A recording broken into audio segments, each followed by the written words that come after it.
Assalamualaikum warahmatullahi wabarakatuh. Salam sejahtera untuk sahabat kemitraan dimanapun Anda berada. Kembali bersama saya Abimanyu Sasoko Aji dari kemitraan. Di segmen Ulas Tuntas atau UTAS.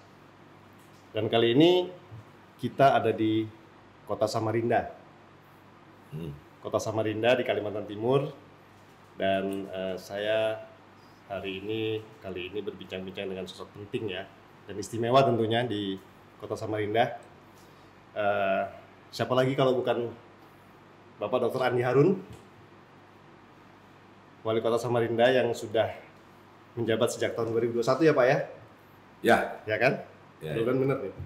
Nah jadi ini sebetulnya di tengah-tengah kesibukan Pak Andi ini, kami sangat berterima kasih mendapat kesempatan untuk sedikit berbincang-bincang tentang Kota Samarinda dan tentunya tentang kegiatan kemitraan di Kota Samarinda dalam lingkup program adaptasi perubahan iklim yang didanai oleh Adaptation Fund. Jadi Kota Samarinda ini adalah salah satu penerima manfaat dari program Adaptation Fund di Indonesia yang sudah berjalan sejak tahun 2019.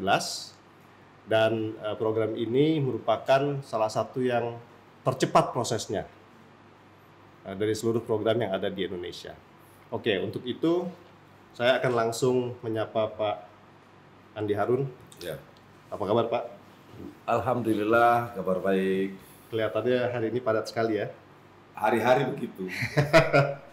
Ini mungkin teman-teman supaya clear nih, kita nih hari Jumat malam. Dan Pak Andi sampai jam sekitar 7 malam ini masih ada meeting. Ya. Luar biasa gitu. Jadi ini satu kesempatan yang sempit sebetulnya untuk kita berbincang, tapi mudah-mudahan ini bisa menjadi perbincangan yang kalau kata orang sana fruitful. Ya, gitu ya, ya. Fruitful. Oke, saya ingin tahu kalau misalnya Pak Andi bisa bercerita sedikit tentang profil Kota Samarinda dan keistimewaan apa sih yang dimiliki oleh Samarinda? Perspektif orang seperti yang tadi disampaikan terhadap Samarinda ketika kita berada di luar Samarinda. Oh, Samarinda itu batu bara ya? Atau kalau sebagian memiliki pengetahuan sedikit tentang Samarinda, oh, Samarinda yang kotanya di Kalimantan Timur itu. Atau sedikit punya pengetahuan Samarinda sedikit lebih lagi, ia bahkan bertanya, masih banjir ya? Gitu. Saya tidak ingin menyanggah sebelumnya ada perspektif itu yang tidak begitu, istilahnya tadi tidak begitu care, atau lebih umumnya bahwa tidak begitu banyak dikenal sebelumnya. Tapi perlu saya sampaikan bahwa Samarinda itu ibu kota provinsi, luasnya saat ini itu hampir sama dengan luasnya Jakarta, 716 km persegi. Sebelumnya, sebelum ada perubahan RT RW, itu 718 km persegi.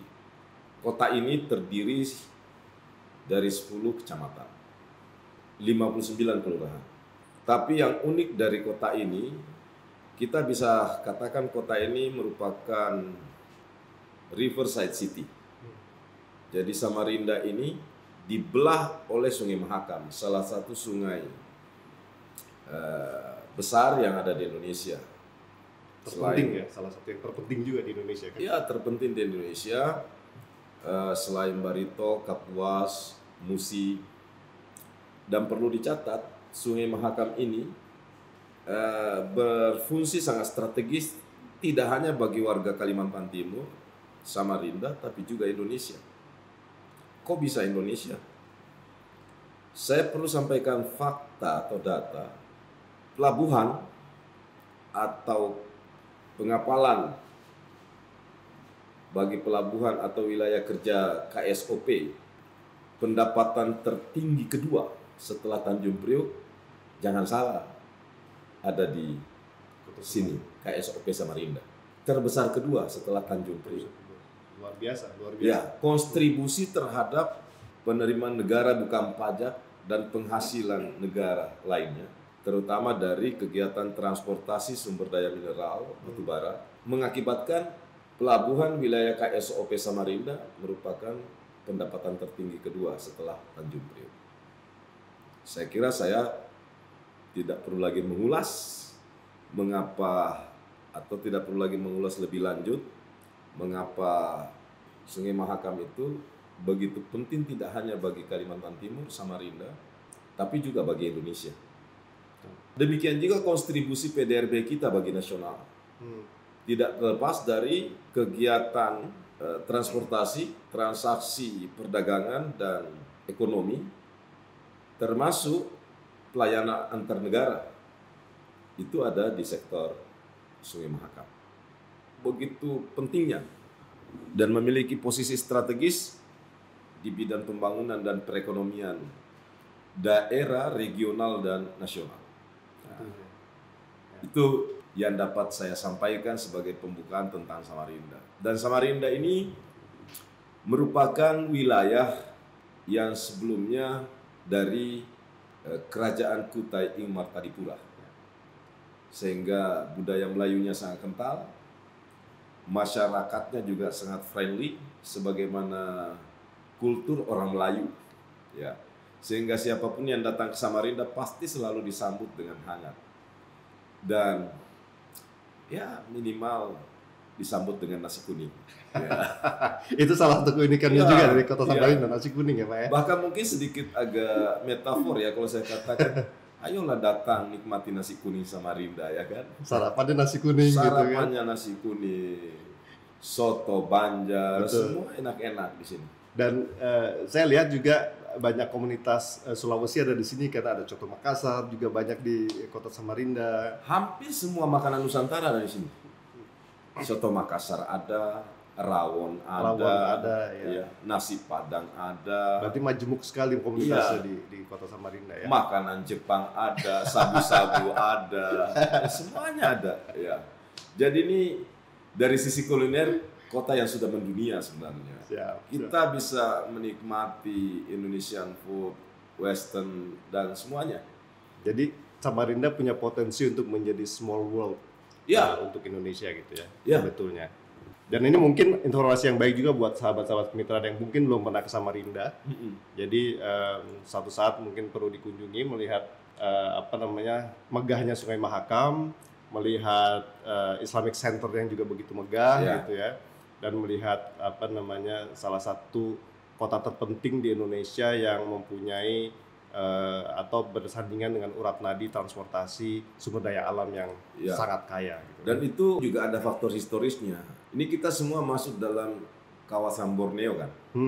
Borneo selain dikenal luas, Borneo juga sering disebut dalam catatan historis sebagai kawasan 1000 sungai.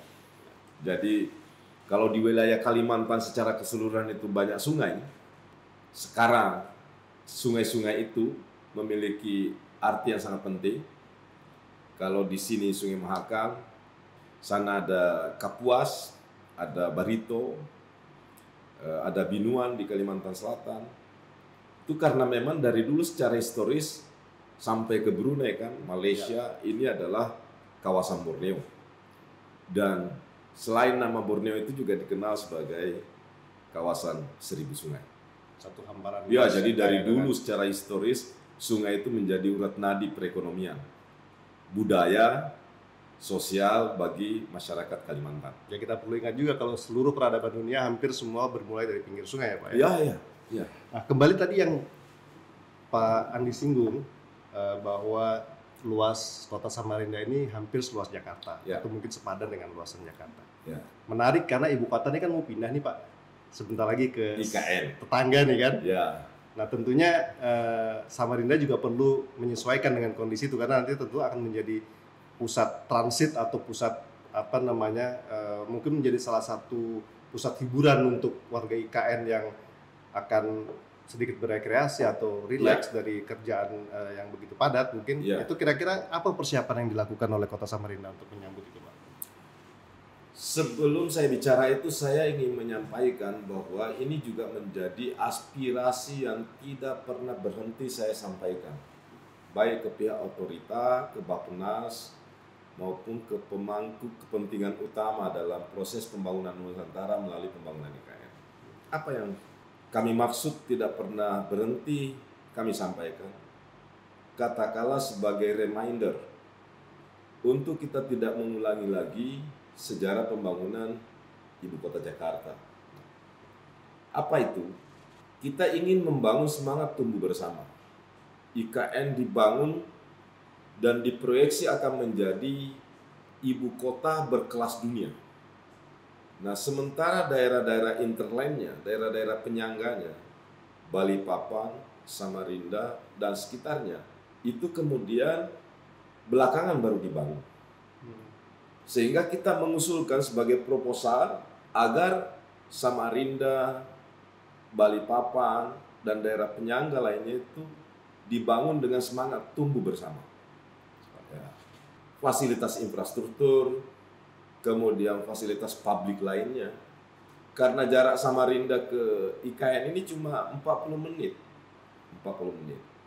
Dan perlu diketahui, kami proyeksikan bahwa Samarinda ini menjadi alternatif setelah IKN resmi beroperasi, menjadi alternatif bagi sarana hiburan, sarana relaksasi, sarana pengembangan pengetahuan, dan termasuk rekreasi. Kenapa? Masyarakat Samarinda itu dibanding Balikpapan ya, masyarakat Samarinda itu lebih santai, lebih ekspresif. Kalau kultur Balikpapan itu kan masyarakatnya agak sedikit serius, ya. Jadi kami perkirakan bahwa Samarinda itu nanti akan menjadi tempat utama untuk menjadi sasaran atau destinasi rekreasi bagi warga IKN. Karena di sini baik jajaran elitnya maupun masyarakat di sekitar Samarinda ini, warganya itu masyarakat yang happy, masyarakat yang gembira, masyarakat yang nggak suka tegang, nggak suka serius-serius amat. Tapi ya semua pekerjaan dilakukan secara dengan baik. Ya. Belum lagi potensi alam, kelapangan dan ketersediaan land properti, dukungan fasilitas sarana infrastruktur dan hiburan serta sosial bagi masyarakat memang sudah kita miliki.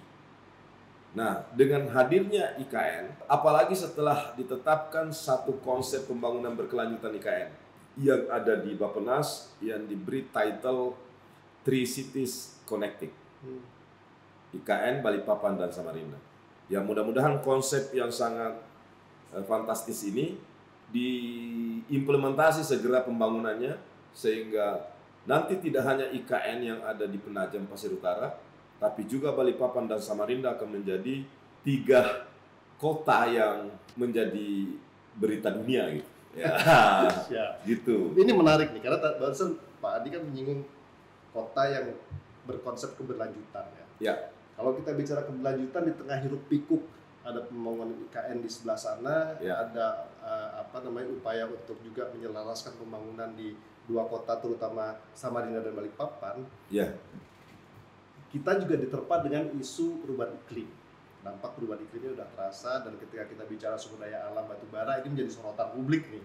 Ketika kita bicara perubahan iklim ya. Jadi artinya batubara di satu sisi, keberlanjutan di sisi lain, dampak perubahan iklim di sisi lain. Nah, kalau kita bicara kota, kita bicara rekreasi, kita bicara relaksasi, tentunya membutuhkan tempat-tempat atau lokasi-lokasi yang nyaman, tapi juga bisa berfungsi sebagai sarana pembelajaran dan harus adaptif terhadap perubahan iklim apapun dampak yang dirasakan oleh masyarakat maupun pemerintah kota, baik kabupaten atau kota lainnya dengan dampak itu, untuk menjadi contoh pembangunan berkelanjutan di wilayah lain kan Ya, kira-kira ya, seperti ya. itu Pak ya. Ya, Apalagi ya. dalam konteks kota besar. Jakarta sekarang sudah mulai memikirkan itu dan Ya. saya rasa kota-kota kecil juga atau kota-kota lain juga mulai merasakan dampak itu, memikirkan solusi yang baik. Ruang publik ini kalau dari perspektif Pak Andi sebetulnya seperti apa ruang publik yang baik yang bisa dimanfaatkan optimal oleh masyarakat penduduk kota? Jadi sebelum saya masuk ke situ, walaupun terlambat, tapi kita syukuri ada muncul kesadaran baru sekarang. Padahal sebenarnya ini harusnya sudah dari awal, lebih lama dari sekarang kita harusnya sudah sadari tentang perubahan iklim itu. Karena kan gejalanya udah lama kita rasakan. Ya. Masih ingat kan dulu kalau kita zaman sekolah SD SMP itu musim kemarau, musim hujan itu tertib kan? Betul. Ya, itu dulu kita dapatkan pelajaran geografi sampai paten itu kan di pelajaran geografi. Betul. Musim kemarau itu dari bulan berapa ke bulan berapa, musim hujan itu dari bulan berapa ke bulan berapa. Sekarang kan nggak tertib. Betul. Kadang musim hujan justru kemarau, Ya. di musim kemarau justru hujan. Ini tidak hanya sekedar tanda seperti kata Iwan Fals bahwa dunia ini udah makin tua, tapi memang ada perubahan iklim yang sudah terjadi sejak lama sebenarnya. Dan sekarang kayak di Jakarta, udah terasa banget. Coba nggak ada tanggul di daerah utara, udah itu pasti akan tenggelam. Isu di Jawa Tengah, rob air laut ke wilayah darat. Sekarang baru heboh, padahal ini sebenarnya gejalanya udah pasti lama. Ya. Saya sedikit agak naruh rasa hormat ketika Ibu Risma jadi wali kota Surabaya. Ada kesadaran dari awal sehingga melakukan penanggulan di sekitar wilayah laut, sehingga ia bisa menanggulangi dampak banjir lebih awal daripada kota-kota lain. Nah, di Samarinda juga gitu. Kalau kita bicara tentang ketahanan iklim, apalagi dalam perspektif bencana hidrometeorologi, ya, kan kita harusnya membuat konsep bagaimana not too much terhadap bencana banjir.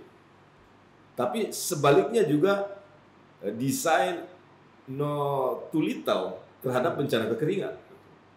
Ini dua hal yang sebenarnya harus kita sadari, apalagi kesadaran itu dimulai dari para elit, dari pimpinan daerah, kemudian pimpinan nasional, menjadi sebuah satu grand strategi pembangunan nasional.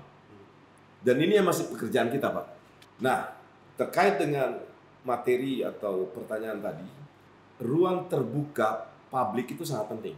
Selain sebagai instrumen untuk memitigasi bencana, juga sebagai bentuk adaptasi kita terhadap penyediaan ruang publik yang memang menjadi kebutuhan bagi masyarakat, bagi rakyat. Dia bisa menjadi meeting point, bisa menjadi ruang silaturahim, dan di sana bisa kita bangun, berangkat dari sana kita akan bangun kohesivitas sosial untuk sama-sama menyadari bahwa betapa pentingnya alam ini kita jaga. Betapa pentingnya sungai ini kita pelihara. Betapa pentingnya sampah itu dikendalikan. Kita juga bisa menjadikan ruang edukasi. Misalnya bagaimana plastik itu secara alam itu dapat membahayakan karena ini sangat lama terurai di alam.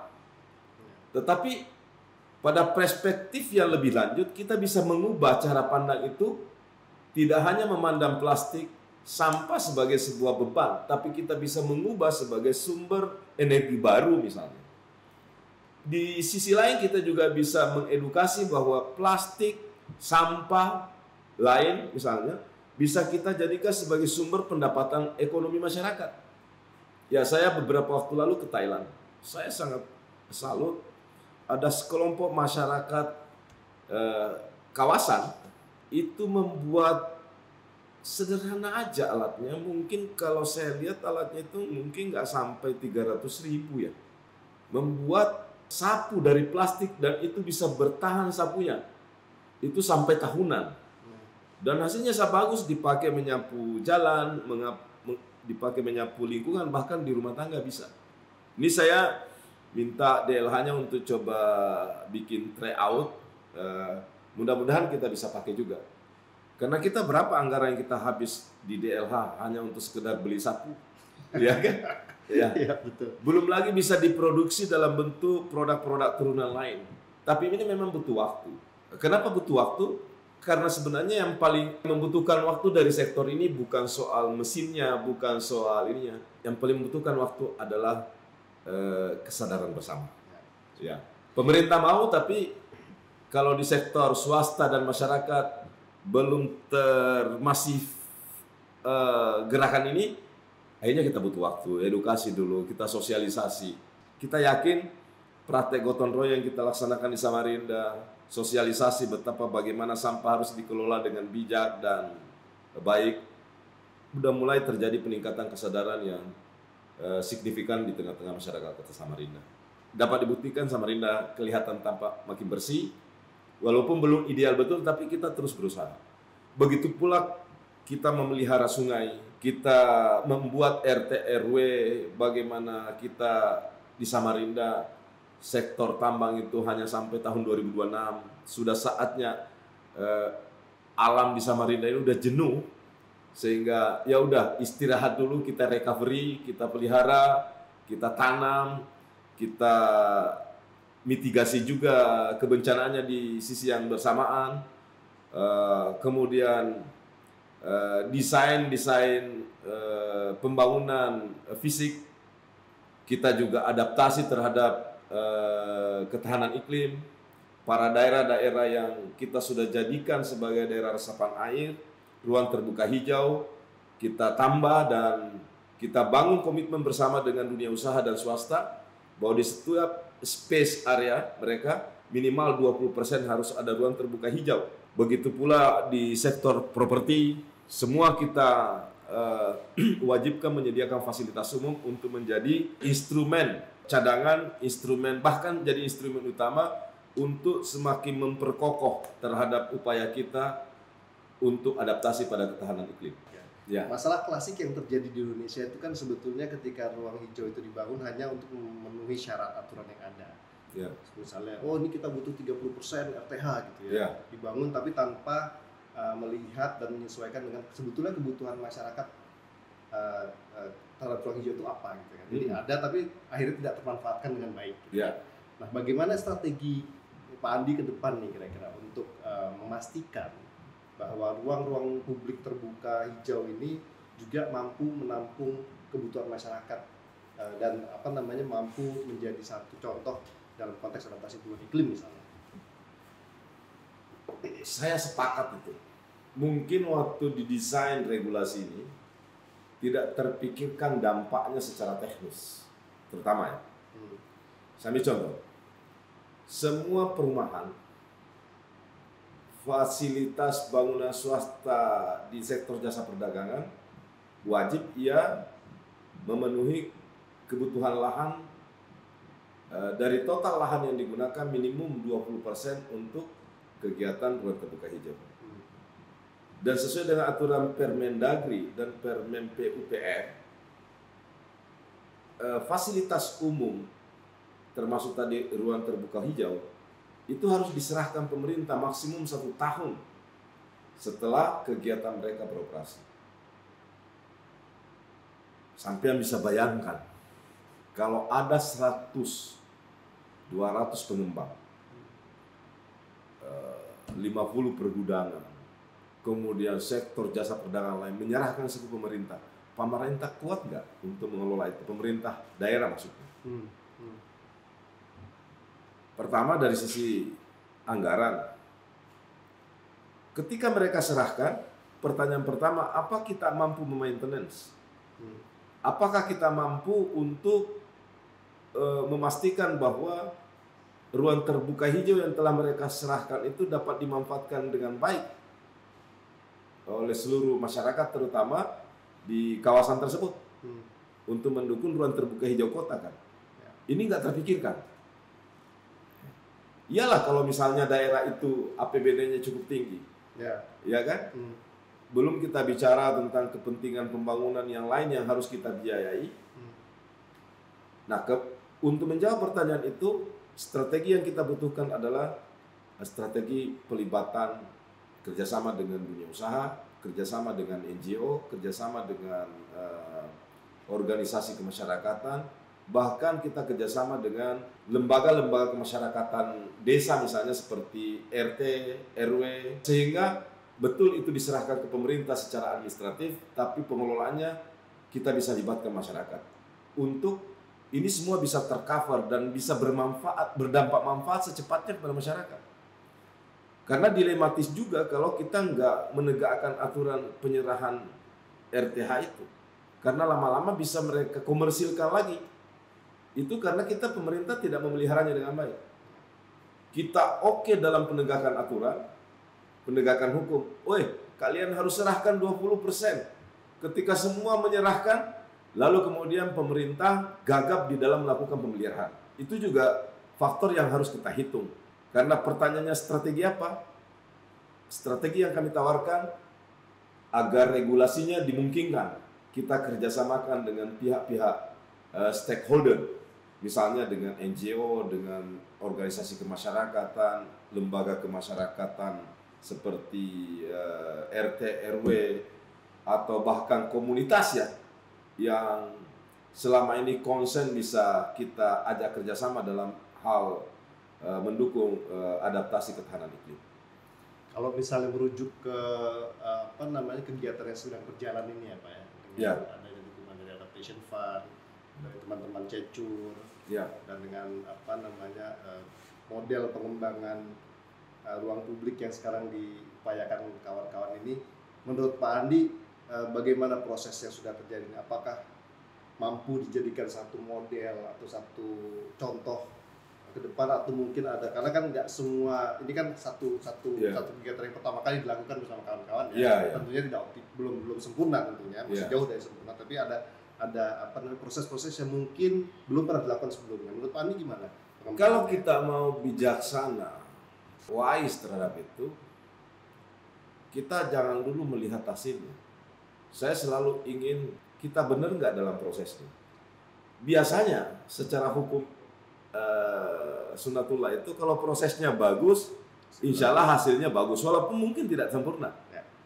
Saya bahkan bermimpi, seperti yang kemarin saya sampaikan dalam sambutan pada saat groundbreaking di project Embrace in the Sun itu.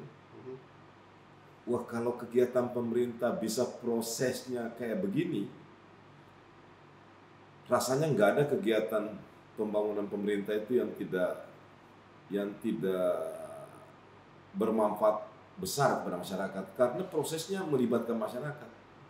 Problem kita biasanya kan tidak hanya menyangkut tentang problem mekanisme, tapi juga problemnya bahkan di teknokrasi, di mana kita sering berpikir bahwa yang dibutuhkan masyarakat itu ini, padahal mereka nggak dilibatkan. Nah, padahal dari dulu isu-isu pembangunan itu udah sangat familiar dengan istilah pembangunan yang melibatkan partisipasi masyarakat. Tapi praktek di lapangan kan berbeda-beda terimplementasi, tergantung masing-masing komitmen pimpinannya. Kami mengajak agar teman-teman NGO yang konsen terhadap ketahanan iklim, kemudian saya juga akan menggunakan forum-forum seperti APEXI, forum-forum pemerintahan daerah, dan di acara-acara musrembang, forum-forum diskusi pendalaman bagi perencanaan pembangunan, akan kami coba untuk terus memberikan usulan, pandangan dan pokok-pokok pikiran kepada para pengambil kebijakan di tingkat nasional agar perumusan program pembangunan itu, terutama pembangunan berasas partisipatif itu, diletakkan tidak terpisah dari proses perencanaan pembangunan yang harus dilaksanakan oleh pemerintah di daerah. Jadi sejak dari awal masyarakat itu udah terlibat, ya. Jadi partisipatif. Toh pada akhirnya mereka juga kan yang nanti akan memanfaatkan bangunan publik itu, ruang publik itu, sehingga hadir ruang publik, bangunan publik, infrastruktur publik sebagaimana yang mereka bayangkan. Tapi kalau kita melihat yang sekarang ini terjadi dengan pembangunan ruang publik adaptif ini ya Pak ya, Ya, ini kan hanya salah satu upaya untuk bagaimana kota beradaptasi dengan perubahan iklim. ya. Kalau dari Kota Samarinda sendiri, kira-kira hal apa lagi yang sudah dilakukan atau akan dilakukan untuk beradaptasi dengan perubahan iklim yang terjadi di sini? Nah, kami melakukan intervensi pertama nih di Samarinda ada di kegiatan kami 2024. Kebetulan beberapa waktu lalu, beberapa bulan yang lalu, ada peristiwa kebakaran di Jalan Dr. Stomo. Ya. Ada sebuah gang, antar gang di situ terjadi kebakaran dan nyaris semuanya ludes. Kami diskusi dengan Dinas Perkim. Ini kan kawasan ini kawasan kumuh. Rata-rata bangunan rumahnya itu berbahan material kayu. Bentuknya pun kopel. Jalannya pun pakai kayu dan tidak ada batasan antara jalan dengan rumah. Ya, desain kabelnya, listriknya itu antara satu rumah dengan rumah lain nyambung. Belum lagi ketidakjelasan status hak Kepemilikan tanah. ya, administrasi haknya kepemilikan tanah pada warga tersebut. Ya. Kami ramu ini, kami diskusi dengan masyarakat, kami tawarkan, gimana kalau lokasi eks kebakaran ini pemerintah yang akan bangun, tapi dengan desain dari pemerintah. Kita libatkan ini desainnya nanti begini, kemudian kami ajak Badan Pertanahan Kota Samarinda untuk kerjasama. Nah, bagian proses sertifikasi tanahnya pihak BPN. Dan ini sekarang sudah persiapan juga untuk kita kerjakan, Mas.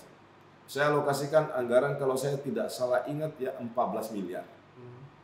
Jadi kawasan itu nanti akan dibangun, rumahnya pun sudah beradaptasi terhadap kebencanaan. Dibuat tipe 36, kemudian lingkungannya didesain untuk memenuhi syarat sanitasi yang sehat. Kemudian desain energi lampunya juga sudah menggunakan kabel-kabel standar SNI. Lalu kemudian kita ciptakan juga ruang publik agar generasi-generasi muda yang ada di situ, terutama anak-anak kecil, itu memiliki ruang bermain yang layak sehingga bisa mereka tumbuh dalam ruang bermain yang teredukasi. Ia bisa mengetahui dan menyadari dari awal bahwa pentingnya kesadaran kita menjaga lingkungan itu agar sehat. Ya, dimulai dari sampah, dimulai dari pentingnya kita menjaga sanitasi sehingga dia tumbuh menjadi anak yang sehat. Dan mudah-mudahan ini bisa menginspirasi. Kalau ini berhasil, kami pastikan kegiatan ini akan berlanjut di Samarinda secara bertahap, karena tentu kita tidak bisa biayai sekaligus kan. Mungkin 3 tahun ini tuntas kawasan kumuh di Samarinda. Kuncinya kenapa di Dr. Stomo bisa? Karena masyarakatnya nyambung positif, karena kita libatkan. Mudah-mudahan di kawasan lain nanti juga demikian. Bahkan kemarin kan setelah kita groundbreaking itu saya bermohon lagi tuh ke Pak Laude Sarif. Ya, Pak Laude, kami punya kawasan itu di Gunung Mangga. Itu kawasannya sebenarnya kontur maupun topografi tanahnya memprihatinkan, dan saya udah pasang di sana itu tanda bahwa kawasan ini, bukit ini rawan longsor. Tapi kita harus melihat faktanya bahwa di sana ada komunitas masyarakat yang sudah puluhan tahun hidup. Nah, sekarang itu yang membuat saya berpikir bagaimana membuat lingkungan ini tahan terhadap kemungkinan potensi bencana, tanah longsor misalnya. Tapi di sisi lain tidak harus relokasi sebagai solusi atas itu.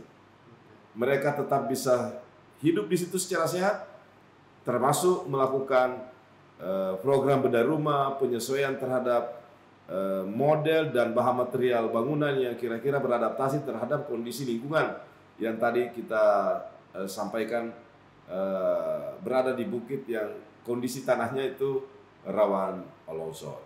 Ya, longsor itu merupakan bagian dari bencana apa namanya meteorologi juga. Oh iya, iya. Satu sisi, tapi mungkin perlu dilihat juga dengan kondisi pemukiman dan alih fungsi lahannya. Iya. Tapi pada akhirnya mungkin dengan adanya program seperti ini ya, yang sudah mulai melihat ke adaptasi perubahan iklim dan juga ada kemauan dari Kota Samarinda untuk dalam kutip berbenah di wilayah-wilayah tertentu yang memang perlu dibenahi gitu. Yeah. Dan saya melihat ini kan Pak Andi kalau nggak salah 21 periode ya, jadi mungkin ada kemungkinan 2 periode gitu ya. Ya periodenya nggak normal lah ya kan, cuma 3 tahunan ya. Tapi paling tidak kalau dari perspektif Pak Andi sebagai wali kota gitu ya, melihat Kota Samarinda ini mungkin ke 20 tahunan dari sekarang lah di Indonesia 100 gitu. Kira-kira apa yang ingin Pak Andi lihat Samarinda bertransformasi seperti apa gitu kira-kira? Waduh, kalau Allah Tuhan takdirkan saya umur panjang dan masyarakat memberi kepercayaan lagi memimpin Samarinda, saya akan berusaha bekerja dengan tim jajaran pemerintah dan tentu juga masyarakat. Kami punya mimpi untuk mewujudkan Samarinda tidak hanya sekedar bebas dari banjir terkendalikan, tapi menjadi benar-benar sebagai bumi yang sangat layak dihuni di Indonesia. Untuk memenuhi semua itu, tentu kami juga harus memenuhi semua persyaratan sebagai kawasan yang paling layak huni dari perspektif ketahanan iklim misalnya, sumber daya manusia, kemudian kota ini harus bertransformasi menjadi kota di satu sisi maju dan modern, tapi di sisi lain ia tampak tetap ramah dari sisi sosial. Keramahan sosial itu tidak saja dibuktikan dari akrabnya kewargaan kita, tapi juga semakin tingginya budaya belajar, budaya pendidikan, budaya pengetahuan dari generasi-generasi muda. Kita ingin membangun fondasi yang sangat esensial bagi kelanjutan generasi. Kenapa tahun ini kami membangun sekolah bertaraf internasional? Karena kami belajar bahwa sebuah daerah yang ingin maju, kita tidak hanya bisa mengukur dari soal indeks pembangunan manusia. Indeks pembangunan manusia itu kan hanya mengukur sebatas daerah itu udah berapa banyak puskesmas sih, sudah berapa banyak sekolah sih, SD-nya, SMP-nya, SMA-nya atau perguruan tingginya. Ya. Tapi kita ingin lebih tinggi dari itu, kita ingin naik sedikit levelnya, bukan cuma IPM, tapi IMM. Indeks modal manusia. Kalau dalam bahasa asingnya itu Human Capital Index. Nah, Human Capital Index itu lebih mampu mengukur dalam bentuk learning experience terhadap hubungan antara tingginya pendidikan dengan tingkat kesejahteraan masyarakat di daerah. Sebagai bahasa yang mungkin paling sederhana bisa dicerna oleh masyarakat, kalau seseorang yang mau bekerja antara tamatan SMP dengan S1 pasti beda gajinya dong. Ya. Beda selerinya antara tamatan SMP dengan tamatan SMA, tamatan perguruan tinggi. Saya buka data, Pak. Ternyata sampai hari ini kita melakukan pembicaraan ini, jumlah sarjana Indonesia itu baru sekitar 15%. Dan jumlah orang Indonesia yang sampai pada tingkat pendidikan S3 itu hanya sampai pada hari ini 0,02%. Kita masih berada di angka terbesar level pendidikan itu, kita di sekolah lanjutan baik SLTP maupun SLTA di angka sekitar 30,33%. Dan masih ada angka antara 11 sampai 14% masyarakat generasi kita yang tidak berijazah. Nah, kita bisa bayangkan bagaimana kita mau bicara Indonesia Emas 2045. Bagaimana kita mau memanfaatkan dividen demografi kalau tidak ditunjang dengan pendidikan dan pemenuhan kesehatan masyarakat. Selama ini kan ukuran kesehatan masyarakat hanya kita bisa diukur dengan angka harapan hidup masyarakat. Tapi kualitas kesehatan hidup kewargaan kita juga penting. Sehingga inilah yang akan mendorong selain kualitas pendidikan kita, kualitas kesehatan masyarakat, itu mendorong tingginya nilai Human Capital Index Indonesia. Demikian pula di daerah-daerah. Oleh sebab itu,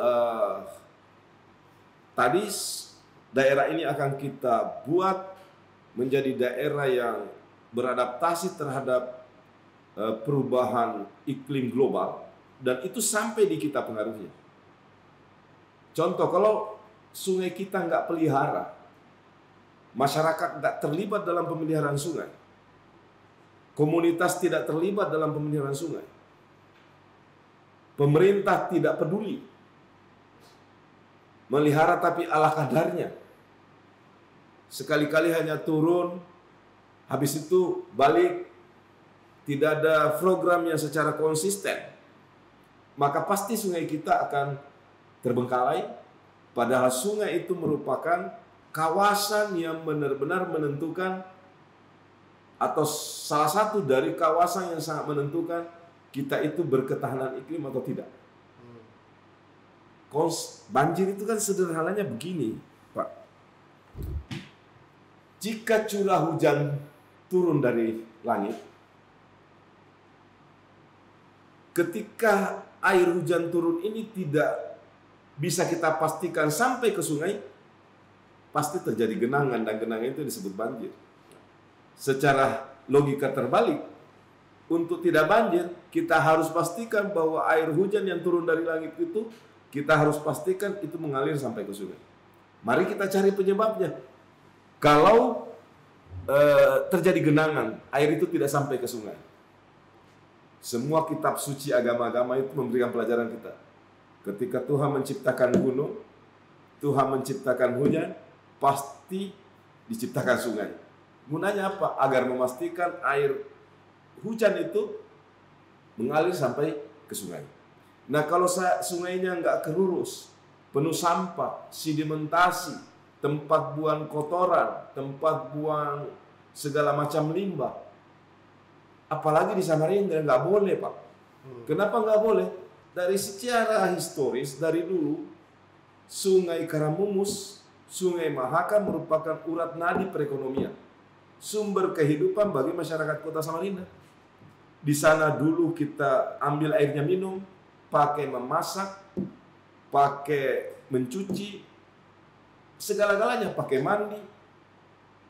Lalu saat sekarang kita nggak pelihara, padahal ini urat nadi kita di kota Samarinda, bahkan di Kalimantan Timur, di Sungai Mahakam dan sungai-sungai lain. Kita di Samarinda ini ada Sungai Mahakam dan anak-anak sungainya. Ini harus benar-benar butuh pelibatan secara masif, tidak hanya pemerintah tapi segenap masyarakat untuk terlibat secara kolektif memelihara sungai ini. Sumber baku PDAM kita berasal dari Mahakam. Sumber baku PDAM kita berasal dari Karamumus. Sehingga saya nggak bisa membayangkan, dan itu di luar akal sehat saya, kalau ada orang, ada pihak yang tidak terpanggil untuk tidak memelihara sungai. Padahal ini adalah sumber kehidupan kita. Nah, di sisi lain yang lebih atraktif, kalau kita pelihara sungai ini,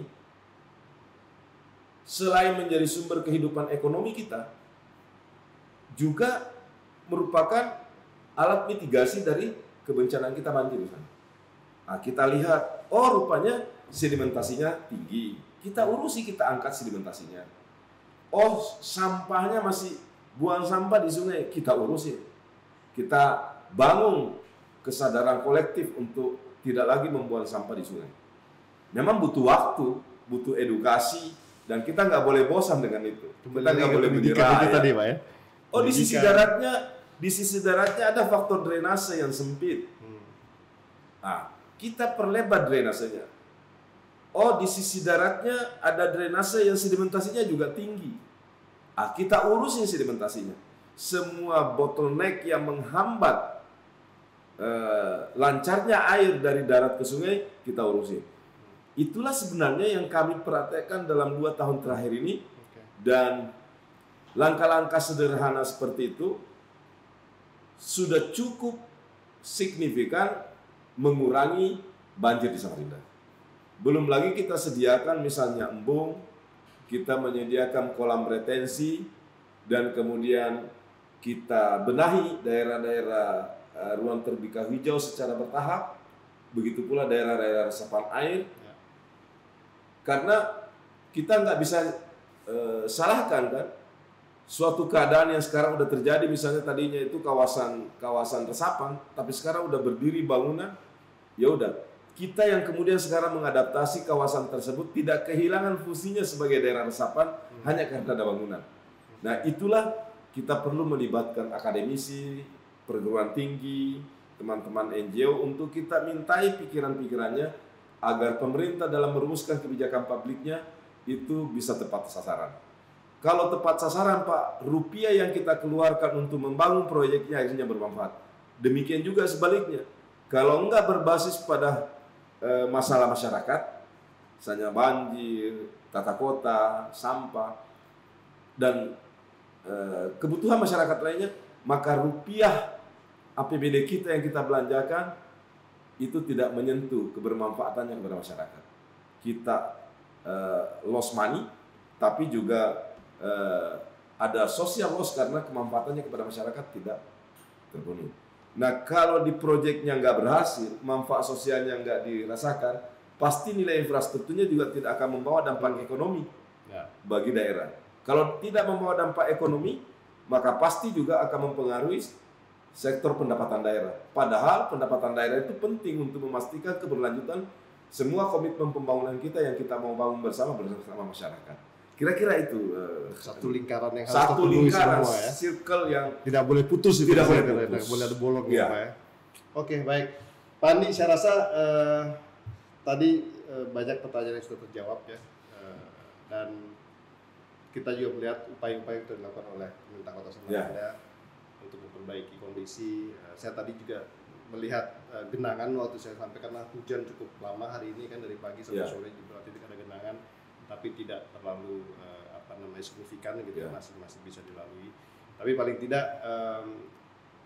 kita melihat bagaimana visi misi ke depan untuk membuat Kota Samarinda menjadi lebih nyaman, mungkin ya, lebih baik, lebih memiliki kesetaraan dengan kota-kota lain, terutama dalam menghadapi. Kalau boleh saya tambahkan gini, Pak, itu juga sebenarnya saya ingin katakan. Kami membaca semua perkembangan di media sosial, kami menerima semua bentuk masukan bahkan kritikan. Itu wajar karena ini sekian lama kita nggak fokus ngurusin. Ya. Jadi kalau sekarang ada perubahan sedikit dalam pengendalian banjir, maka itu buah dari kerja kita yang harus kita sadari bahwa memang memperbaiki lingkungan, termasuk di dalamnya mengendalikan banjir, memang tidak cukup dengan waktu setahun 2 tahun. Karena problem ini udah belasan tahun. Tapi yang kita ingin sampaikan kepada masyarakat, kita ingin menyampaikan itu bukan berarti sebagai bentuk apologi ya. Kita ingin justru menjadikannya agar mengundang partisipasi masyarakat. Yang saya maksudkan adalah komitmen pemerintah, junto komitmen saya selaku pimpinan daerah selama dipercaya oleh masyarakat, saya dan kami semua tim pemerintah kota tidak akan pernah berhenti, apalagi menyerah untuk ngurusi ketahanan iklim di Kota Samarinda. Kami yakin arah kami udah benar, langkah kami udah tepat. Insya Allah di suatu waktu, setahun 2 tahun ke depan, kita akan membangun hasil yang jauh lebih besar dari hari ini. Mudah-mudahan. Kami mohon doanya semua dari masyarakat dan partisipasi semua pihak, termasuk teman-teman NGO, termasuk teman-teman dunia kampus, Saya kira itu, Pak. Baik, terima kasih Pak Andi. Demikian teman-teman sahabat kemitraan, kita sudah mendapatkan pandangan yang komprehensif dari Pak Andi Harun sebagai Wali Kota Samarinda, incumbent, yang tentunya menghadapi banyak tantangan, apalagi ditambah dengan permasalahan perubahan iklim yang terjadi. Dan saya rasa mungkin sebagai penutup, satu kalimat Pak Andi untuk mengajak komunitas di Samarinda, terutama baik itu dari masyarakat, akademisi, pemerintah kota, dalam bersama-sama menghadapi dampak perubahan iklim. Kira-kira apa yang disampaikan Pak Andi? Kita boleh beda sudut pandang terhadap sebuah hal atau segala sesuatu hal di Samarinda ini. Tapi yang tidak boleh beda adalah komitmen kita untuk terus maju, terus bersemangat, dan berkomitmen tinggi untuk menyelesaikan secara bersama-sama, walaupun dengan langkah bertahap, semua hal yang menjadi problem sosial masyarakat. Dan yang paling utama, mari kita bersama-sama mewujudkan kota ini, kota yang berketahanan iklim. Terima kasih. Mungkin perlu disambut dengan aplaus. Terima kasih. Demikian bincang-bincang dengan Pak Wali Kota yang mungkin sudah lelah juga hari ini karena dari pagi sampai malam ini masih ada kegiatan. Oh iya. Terima kasih banyak Pak Wali sudah menyempatkan waktu bersama kami, meskipun singkat, padat, tapi sangat berisi. Sekali lagi saya Abimanyu Sasoko Aji dari Kemitraan menyampaikan terima kasih telah hadir bersama kami. Mudah-mudahan apa yang disampaikan pada hari ini bermanfaat, tidak hanya untuk Kota Samarinda, tidak hanya untuk Kalimantan Timur, tapi untuk Indonesia secara keseluruhan. Sampai jumpa lagi di UTAS berikutnya. Salam.